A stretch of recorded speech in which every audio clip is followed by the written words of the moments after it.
continue wants to say cultural issues as a code word for rube, white, rural, Christian, heterosexual, male nationalists, that are just focused on their wives being too mouthy, sir. Yeah. Well, look, let's just be frank. Women have become too mouthy.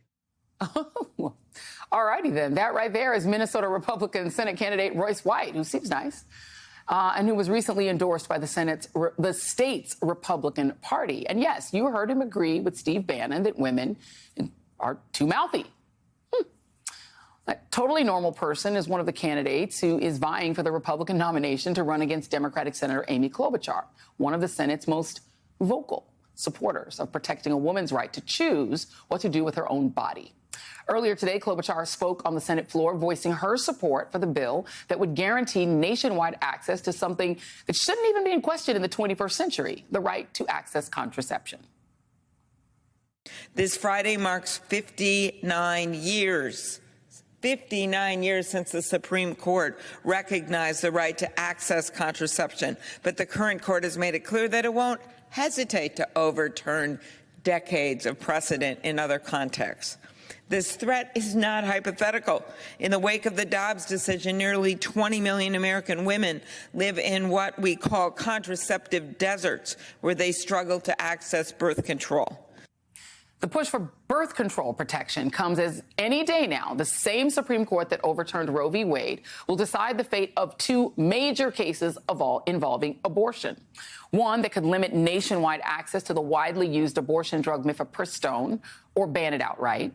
And another that will determine if pregnant women in states with strict abortion bans can receive emergency abortions if their health is at risk.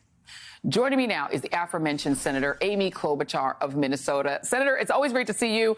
And look, I know that you cannot comment on anything regarding your campaign because you are actually a law-abiding citizen. But if you care to opine on whether Steve Bannon is right that women are too mouthy, I will allow you to do that.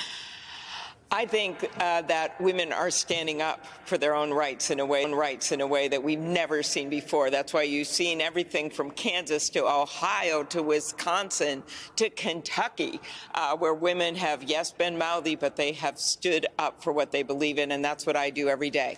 So, Joy, right now in the Senate today, what happened? We had this incredible legislation that would have simply said you have a right to contraception, which our colleagues in some double speak claim they are for, but then what do? They double down and won't vote for it except for two of them. And so I don't think you could have a clearer difference between Democrats and Republicans when it comes to standing up for women's rights. And yes, 59 years ago, as I noted in my speech, the Supreme Court established for married people that you could get contraception. But the decision to expand it to single people happened just right before Roe v. Wade. So if the Supreme Court was willing to overturn Roe v. Wade, there is no limit to the decades of precedent they're willing to throw out. And in fact, Clarence Thomas, as you noted earlier in the show, put out a roadmap to the fact that he would think that they should reconsider, those are his words, not mine, the contraception case. And then finally, as Claire was pointing out, you've got states like Missouri where they've literally tried to defund contraception, from IUDs to making sure that we do something in their minds. They want to do something when it comes to Plan B. And it's an outrageous thing that we're seeing right now. Right. And your colleague, Marsha Blackburn, Republican senator from Tennessee, has also questioned whether the Supreme Court ruling that allowed people to get access to contraception was wrongly decided, and said that decision confused Tennesseans. So she would also like to see it overturned. So when Josh Hawley says no one wants to overturn the right to contraception, he's literally serving with a Republican who said she does. So, are all of the Republicans are all of your colleagues on the Republican side as open and honest as Marsha Blackburn is when she says, yes, I would like to see the decision that allowed people to get contraception overturned just like Roe was? Are others as honest? You know, I think we know that that's not the case. But what I think people need to know is that Joe Biden stands up for reproductive rights and Kamala Harris stands up for reproductive rights, that the Democrats in the Senate, every single one of them voted today on this simple bill put forward by Senator Hirono that we need to protect people's rights to contraception. I used the example on the floor today of a woman in Texas, Delilah, who has to go 400 miles just to talk to anyone about reproductive health care. You have got contraception deserts in this country where people can't access health care. And we've heard a lot about the sad, tragic stories of people crossing state lines to get abortion care. But the way these guys are going, when Donald Trump says he wants to turn this over to the states, what does that mean? One state bans mifepristone. One state wants to make it so it's criminal to help someone get an abortion. One state wants to make it so you can't cross state lines. Another state wants to say, hey, emergency care, hey, wait a minute, we're not going to talk about abortion.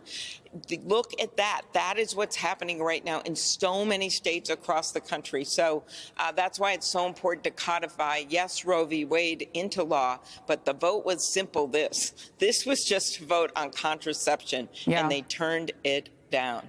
Yeah, well, essentially, Republicans are spending all their time defending a felon with 34 counts against him in New York rather than defending a woman's right to contraception. I want to ask if you are as pessimistic as I am about this really radical Supreme Court majority, because I would not honestly put it past Samuel Alito to ban mifepristone and write that ruling and issue it on June 24th on the anniversary of his Dobbs ruling, because at this point, they're just trolls. So are you expecting, as I am, that they probably will outlaw mifepristone, that they will rule that way?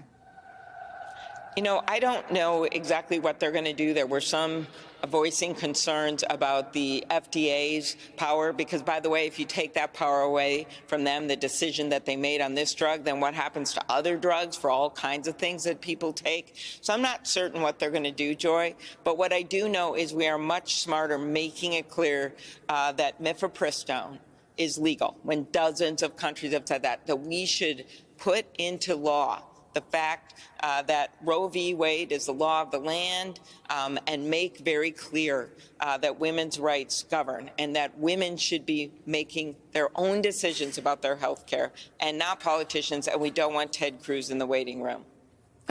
I think you've just put an image in people's minds that they will never be able to extricate, and I apologize to everyone who just wanted to leave you with that, Joy. Just you have some joy for you.